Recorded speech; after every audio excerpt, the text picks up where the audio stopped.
Well, it's Wednesday, and you all know what that means. As you know, WWE Evolve are now entering their season finale as we start the new season soon, of course, with Secession. But however, first things first, we have, of course, Tyra May Steele in action. Wendy Choo takes on Callie Armstrong, and of course, we have the war between, of course, the PC guys and the WWE prospects once again in another battle. The real question is who will prevail? That's something we're going to see. Now, as you know, in AEW Dynamite, well, all hell broke loose. Now, for those who saw what happened in Collision, well, there's going to be a thing called the Mile High Madness Anything Goes match between, of course, the Bucks teaming with the Rascals and Jungle Jack Perry taking on FTR and the Man. So it's gonna be a slobber knocker, as you probably know. But however, as you know, we're gonna have a face-to-face confrontation between Hangman Adam Page and MJF, resulting, of course, in the stipulation of the title match in a Texas Death Match, which is going to be interesting. And of course, we have El Clone taking on John Moxley in the Eliminator match, and plenty other matches as well. And then, of course, as always, we wrap up our episode as usual with some news updates. Give you guys updates on what's been happening in the world of wrestling, such as what events the promotions are thrown out, who's booked, what matches are set, including developments that are happening in the world of wrestling as we speak. So, let's get ready for another episode of the Deleted Wrestle Zone.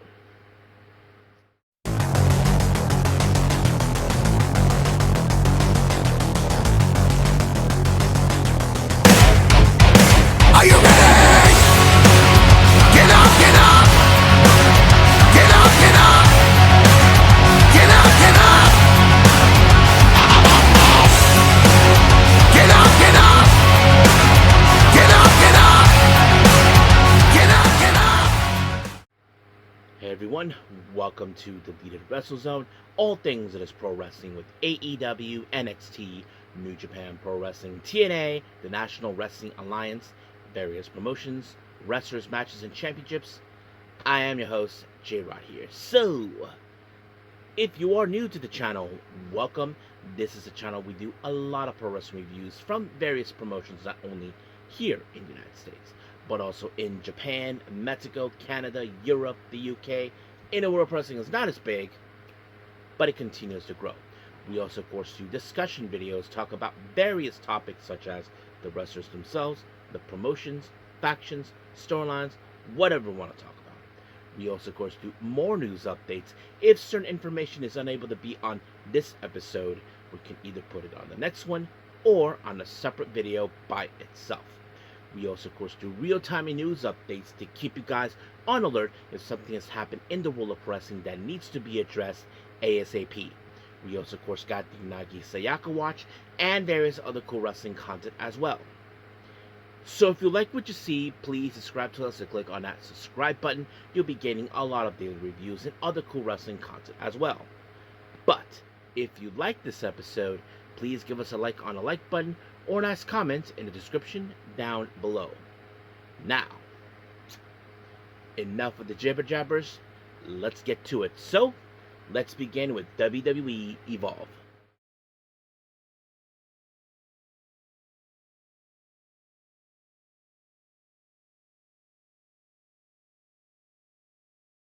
Okay, WWE Evolve.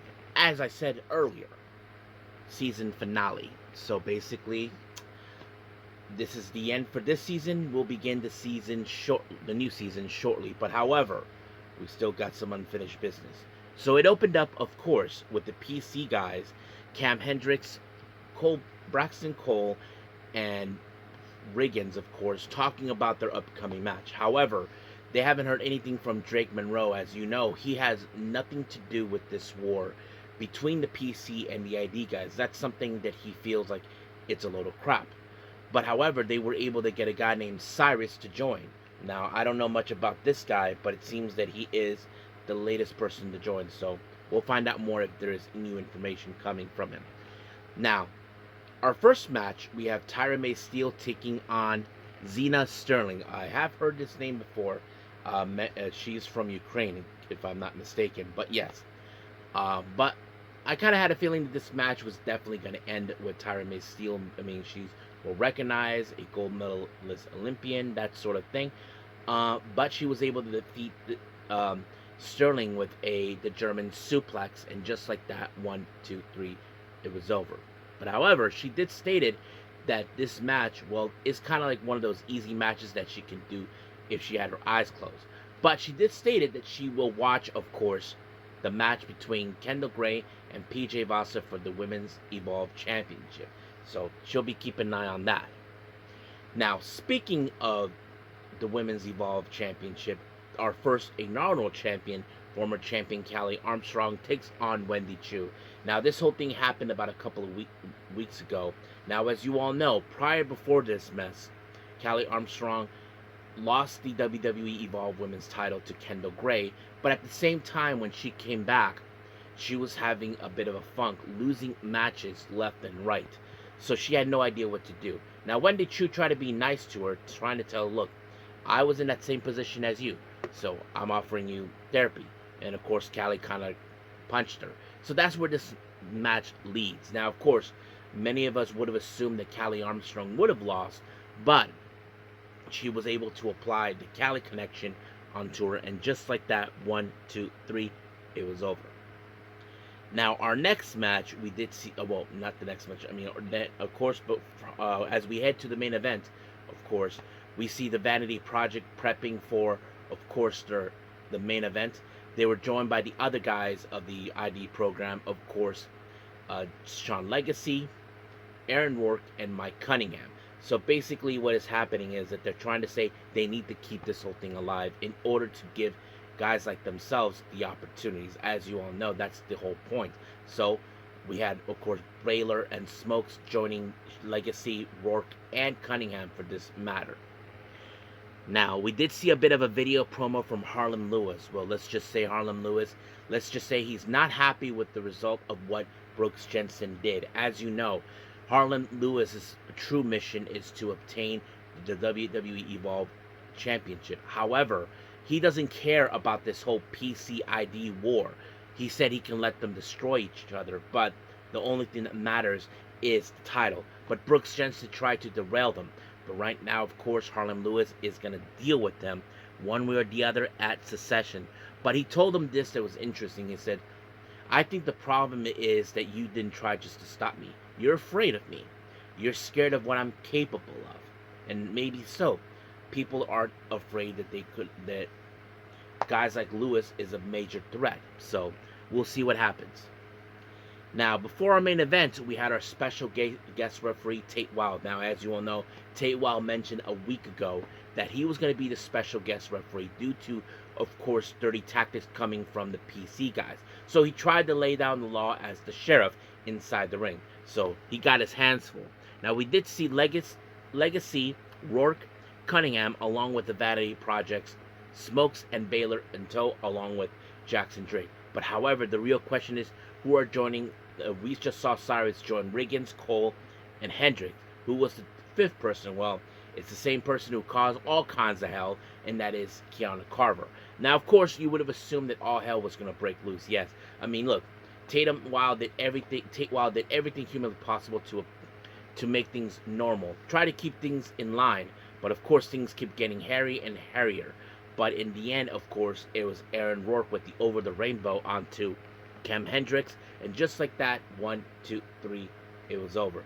But also, it was later foretold that Sean Legacy will be making his full-time participation with NXT. So basically, after this, we will no longer see him in Legacy and Evolve. So we'll see what happens with Evolve. I am going to continue watching this because it's really fun to enjoy. So I think that's pretty much it what we have. So let's move on with AEW Dynamite.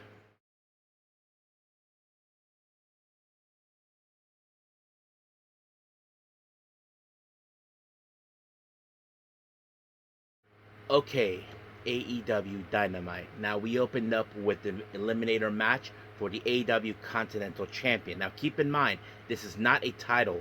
This is a chance for, of course, for the competitor to have a chance for a title shot. and this time is the AEW Continental title that Jon Moxley has obtained. Now, as you all know, for the recent weeks, the Don Callis family is determined to bring this belt back where it rightfully belongs. So this time, they send in El Clone. Now, of course, El Clone, we know he's capable, we know he's very athletic, he has some insane moves in order to do so. And of course, Jon Moxley probably would have stopped him in any way possible. I mean, Jon Moxley is a tough SOB no matter what. And of course, thank God for Don Callis that he wasn't there, because he would have got his ass beaten by Jon Moxley, or he's just simply afraid of him. But in the end, Jon Moxley was able to apply the Death Rider onto El Clone, and just like that, 1, 2, 3, well, sorry, Charlie, you're not getting this title. Now, Prince Nana shows up, of course, right at the commentary desk, and here we expected Swerve. Now, of course, Swerve had to give his reasons. It seems like, I think from as a perspective, what behind the scenes are trying to do, they're trying to, of course, have Swerve become a heel, but it seems the fans are cheering on. I don't know if this is going to be a little difficult. But anyway, Swerve, in fact, was talking about Kenny Omega, talking about regrets and all that stuff. Stuff that he decided that this was meaning to him and Hangman, which is something that they both understand. So, of course, that's what he talked about. But, however, he took offense on Brody King, who is now being declared as the most dangerous man, which, of course, Swerve feels like he is that guy. So, I don't know how that feels. But, of course, in response to that, Brody King even said it himself that, that he is, in fact, the most dangerous man. But, however, he is going to deal with, of course, Mark Davis. So, we'll get to that right about a little later. Now, our next match, we have Orange Cassidy taking on Gabe Kidd. Now, of course, Gabe Kidd, being the animal that he is, he's determined to destroy anybody that stands in his way, including guys that he would say they're fake, liars, and all that stuff.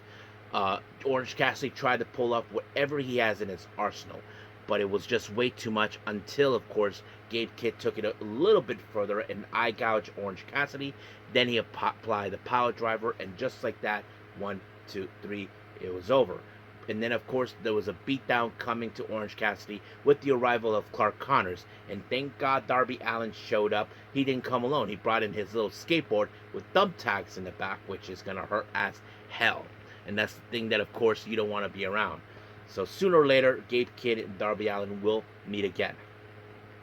Now, we did see, of course, an interview with Chris Statlander and Thunder Rosa. Now, of course, Thunder Rosa will have her title shot this coming Wednesday, of course, against Tekla. But however, Statlander has now been foretold that she is medically cleared to compete. But however, I don't think Statlander is completely okay with the idea of Thunder Rosa taking on, of course, Tekla. Because, of course, Tekla is not just any other women's wrestler that you think it's simple enough. I mean, Chris Statlander knows the capabilities of what Tekla is about. Now, our next match is Kevin Knight taking on, of course, Mansoor. Now, of course, Mansoor tried to do his little pose, do the thing, of course, that. But we have been seeing how Kevin Knight has been on a roll. Impressive, not only as a tag team specialist, but also impressive, of course, as a singles wrestler, which is very cool to watch. He was able to defeat Kevin Knight with the UFO splash, and just like that, 1, 2, 3, adios. Now, and of course, he did a little post-match promo like he's on a roll, but the real question is, who will be next, and who will be the next people to challenge him and Jet Set Rodeo for the trios titles? Well, we just have to wait and see. Now, we did see a face-to-face confrontation between Hangman Page and MJF. As you all heard, Hangman said that if he does not win this title, he will not challenge for this title ever again. And MJF agreed, but however, the match that he requested is a Texas death match. Now, of course, they went back and forth, and then MJF decided to flip the coin. And just like that, they said the stipulation was never going to be a Texas death match. He was walking away, but however, Hangman was suspicious. He knew something was off, so he asked him, "Let me see your quarter." So he was walking away until, of course, Jet Speed showed up to block this entrance, one side of the entrance, and then of course Brodito showed up, and it turns out the quarter had two heads. So basically that's what happened. But of course Tony Khan decided, well, the match at Revolution is going to be a Texas Death Match, which is the last thing that MJF wanted. Well, that's what he gets for trying to be sneaky. Now, we did see a bit what happened, of course, with the debut of the Brawling Birds. We're talking about, of course, Jamie Hayter and Alex Windsor being, like tough girls that they know what they're doing. At the same time, they're like, we didn't even break a sweat. And of course, and they were just like, we don't give it effing flying bird, all that stuff, that type of thing. I thought it was real interesting to see how they interact with each other, being as they are. But it's a lot of fun. Now, our next match is the AEW Women's Tag Team titles, of course. As you know, this will be the second time that the Babes of Wrath defended these titles against Megabad. They did defeat them recently, of course, and now they're up again, of course. But this time they have Lena Cross by their side to ensure, hopefully, they get to win. Now, of course, things were going well until Penelope Ford, well, let's just say, she was out. And things were not looking good for Megan Bayne until Lena Cross, who is now part of their group, attacked them, and resulting of this match to be in a disqualification. So what the answer is, we don't know. I mean, people are speculating because of this. We could expect Lena Cross stepping in as her tag partner. Who knows? But we'll see. Now, our next match is Brody King taking on Mark Davis. This match, as you probably know, it's a very interesting one because it is two big, huge, powerful dudes that are willing to go arm and lengths to beat the crap out of each other. But the one thing that was concerning is Mark David's hand. Remember what happened to him during an Eliminator match against Moxley? He broke his hand. And that could have been a target for, of course, Brody King to attack. But luckily, Brody King was able to take him out, not with just one, with two lariats. And of course, he put out a post-match promo when he defeated Davis. He told them, that he wants Swerve at Revolution. But of course, Bandito said that if he's going to have a fight, so am I. And the person to answer that is, of course, Andrade El Idolo. And of course, Don Callis right there in tow.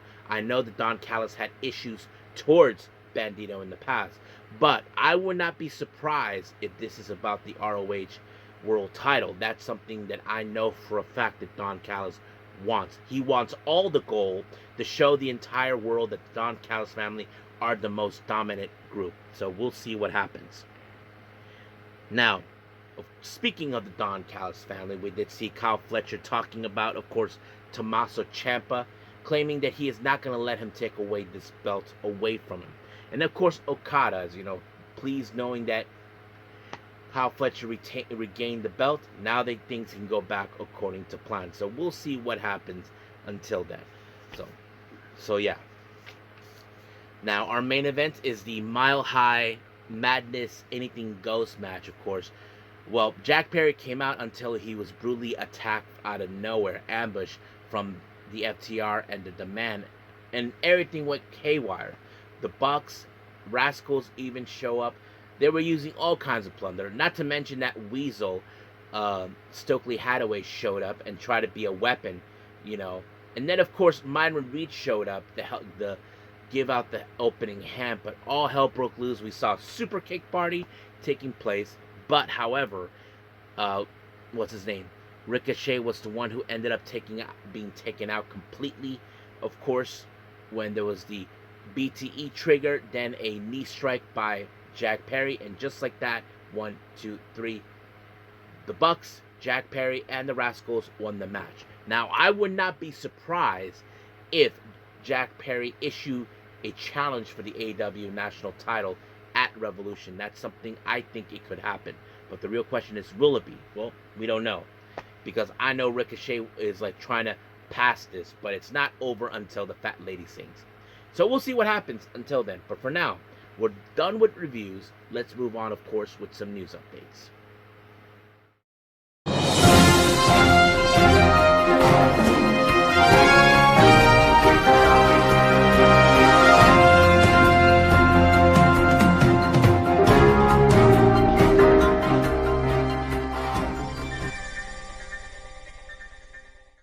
Okay, so welcome to our news update. So let's begin with upcoming events, starting with some GCW updates. Now, as you know, on the 27th, which is this Friday at Rochester, New York, they'll have the What's My Name show. They announced that Ray Jazz will be in action to take on Dustin Waller. And then, of course, as you know, they'll be making their way to Louisville, Kentucky for they said it couldn't be done on the 6th of March. They just announced, of course, Shane Mercer versus Anakin Murphy. Now, as you know, recently I mentioned about the new show in LA for the UCC called Maniac. That's going to happen on the 4th of April. Names have been mentioned this time. They announced Kroll, Slade Viperous, and Chris Masters. Many of you remember him as the Masterpiece in WWE. And of course, names have now been mentioned for the upcoming Las Vegas show on the 18th of April. Gringo Locos The World on Lucha. They announced Jack Cartwheel, Dulce Tormenta, Vengador, and what's his name? And Mexa Boys. I don't know who these guys are, but yes, that's pretty much what's happening. Now, West Coast Pro has announced for the 27th of February for the Evil Empire, Aaron Solo will take on a guy named Gabe Roca. Don't know much about him. ChocoPro has announced on their upcoming show in Shinkiba, number 511, two championship matches will take place. The first one is the Super Asia title. Rina Yamashita will defend it against Soy. And then, of course, we have the DPW Women's World title, which is, of course, Deadlock Pro Wrestling. Mei Shiruga will defend it against her former student, of course, Miya Yatsuba. That's going to be one hell of a match to enjoy. And then, of course, we have the collaboration for Ring of Honor and Maple Leaf Pro Wrestling with Global Wars Canada on the 27th of March. They just announced Swirl, Lee Johnson, and Blake Christian will participate. And then finally, of course, a Chicago-based promotion, Black Label Pro, for the Squared Circle Expo that will happen on the 27th and 28th of March. Of course, they announced that referee, many of you know him, Bryce Rinberg will be there, so he will be participating. And then finally, as you know, there's going to be a show that will be taking place. Now, as you know, we've been seeing the Collective involving GCW, the New Initiative. Now we have the Super Slam, and this one is a very interesting one. And they just announced who's going to participate. Now, we have promotions such as, of course, House of Glory, Stardom, Maple Leaf, Tokyo Super Wrestling, and CMLL will be there. Now, here is the time schedule for these shows. On the 16th of April, we have Tokyo Super Wrestling. That will happen that day. They will begin at 11 in the morning. And then, of course, at 3 o'clock, CML will happen. And then House of Glory will happen on 8 p.m. So these shows are on the 16th of April. And then the following day, there's two shows on the 17th. We have Stardom with the American Dream. It's going to start at 3 p.m. And then finally, Maple Leaf Pro Wrestling will happen at 9 p.m. So this one is called the Super Slam Fest. Now, I'm not sure if there'll be more shows happening during this time, but I'll let you guys know. So that's pretty much it for upcoming events here. So let's move on to, of course, some developments here. Eddie Kingston, it was revealed that, of course, he had to be pulled from AEW due to some severe migraines. Now, we don't know how severe, how bad he is, but I hope he's doing okay. Hopefully we hear something from him. So, take care, Eddie, alright? Just be sure you're well taken care of. Queen Aminata was on her vlog recently, and she just talked about, of course, getting checked out on Dynamite, which happened, of course, today. This is what she said. I was supposed to fly Tuesday to go on television in LA to get my neck checked and all that stuff because of my MRI. Everything was looking good, not great good. So I hope to be back pretty soon. Doc changed my schedule and I won't be able to be back TV until the 25th in Denver, which of course it happened. Doc changed my schedule and I won't be back on the 25th Denver. Hopefully everything looks good so I can get back in the ring and start rolling around. Well, let's see what happens. I hope everything works out well. I mean, I really like to see what she can do. I mean, I had a lot of high hopes coming from her. Rocky Romero, as you probably know, she's been recently been involve advocating for multi-year New Japan deal. According to what Fightful reports, it says here that he's been advocating for multi-year New Japan deals and doesn't want the company to have completely new roster right after the hottest part of the year. So yeah, that's what he's been doing. He's been involved with New Japan for a long time, so that makes a lot of sense.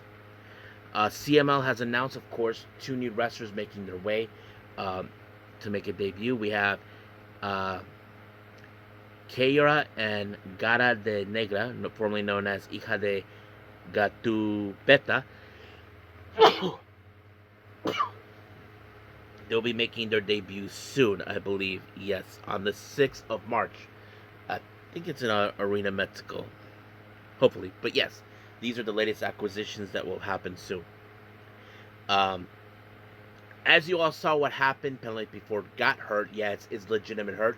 It's still unclear what it is. So hopefully she's doing okay. I mean, we know recently she was injured and now she's back. I mean, I hate to say it, like it's bad luck for that to happen for her. But hopefully, let's keep our fingers crossed. Now, Hina, as you know, is challenging for the white belt, and the reason she's doing this is that she's hoping to surpass her sisters.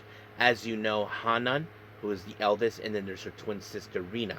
Now, recently, as you know, not too long ago, her sisters have already challenged for the white belt. Hanan lost, of course, for a shot of that belt, so that Rina put against Konami, and now it's Hina's turn. But the real question is, can she pull it off? Well, I don't know. We'll just have to wait and see. Tommaso Ciampa said that his debut in AEW was planned earlier date, but was delayed due to the weather. So, yeah, it makes perfect sense. I mean, you want to time this correctly. You got to remember, they were having a hard time with Brody King, how to debut him, and then it happened. So, we'll see where that goes. Now, AJ Styles has been revealed, as you know, he's retiring. It's been reported now that he's been dealing with some severe neck pain. Now, of course, when it comes to a neck injury, you know it's a bad thing. I mean, look, guys, injuries are no joke. It could be leading to a career-ending thing, and we've seen wrestlers had to stop due to the injuries. I mean, look what happened with Bryan Danielson. He hurt his neck. Doctors told him he could never wrestle, but he did wrestle. He had a final great run, and now AJ Styles in that position as we speak. But I'm not saying he'll pull off with Bryan Danielson, but it's bound to happen sooner or later with injuries like this to any wrestler. I'm not talking about just AJ or Bryan Danielson or whoever. Any wrestler who goes through this type of situation is not good. But it is what it is, and there's nothing anybody can do to stop it. So I think that's pretty much it what we have. So let's call it a day. Alright, I hope everybody had a wonderful time. Hope you guys enjoy this episode. Coming up, our primary, of course, is Ring of Honor and TNA. Now, I'm not 100% sure if I'll be able to do another review out of those two, but we'll see. But the priority is Ring of Honor and TNA. I haven't continued on, try to do the next special episode. I've been held up with some personal stuff, but I'll do the best I can with everything on this entire channel, what I can keep up with. But we'll see how things it is. But as of right now, until then, I will see you guys in the next DWZ time, same DWZ channel. I must bid all of you adieu. So, goodbye, and have a nice day. Bang.